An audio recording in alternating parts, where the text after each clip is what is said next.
In Suzhou's old town, the streets are very narrow and there's canals alongside of them, so you either take a boat, you walk, or you take a traditional rickshaw like this, which is a really fun way to see the city.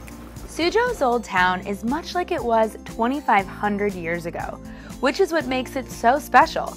It is both ancient and current. Everyday life still happens on the streets today as it did for centuries, and I was completely enamored by this world passing by from my rickshaw.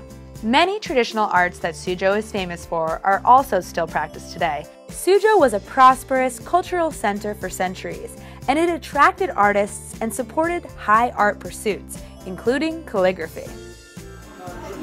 We're at a very traditional tea house in the Garden of Cultivation in Suzhou. And tea and calligraphy go very well together because they're both all about relaxation and just appreciating the moment and where you are. After a cup of Suzhou's famous green Balochin tea, I was ready to dive further into the city's famous calligraphy by taking a lesson from a master artisan. Calligraphy, that is a traditional Chinese culture, and it passed generation after generation.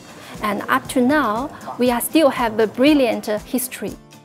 Nowadays, we use a pen and a pencil to write, but in the ancient time, that is, we all use calligraphy. The word calligraphy literally means beautiful writing, but it is much more than that. In China, it has been considered a supreme visual art, and how one writes is just important as what one writes. When I was 5 years older, I began to write calligraphy. The brush, we use the wolf hair.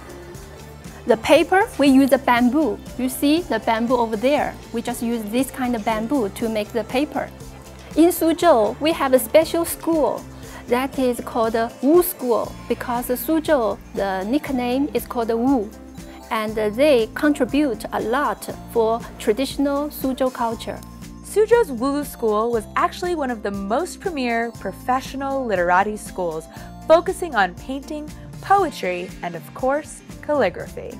So I need to work on my strokes because it's very important to have the thick and the thin strokes, and he makes it look so easy, and I have to follow along. This one looks really hard.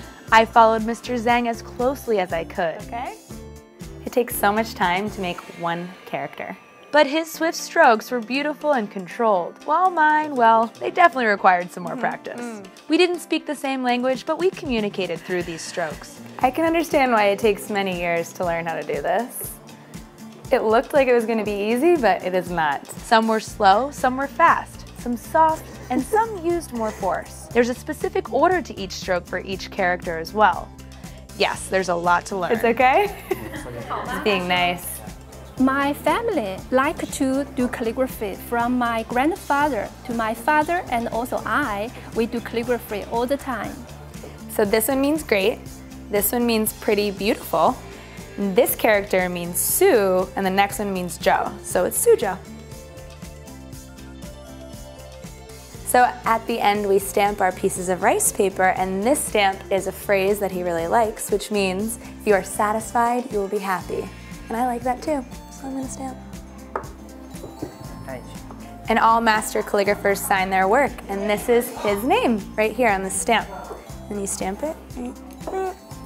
It was marvelous to experience this peaceful art firsthand, and I'm even more impressed not only by Mr. Zhang's skill, but by his devotion to perpetuating this historical craft of his forefathers into the 21st century. Some types of art certainly stand the test of time.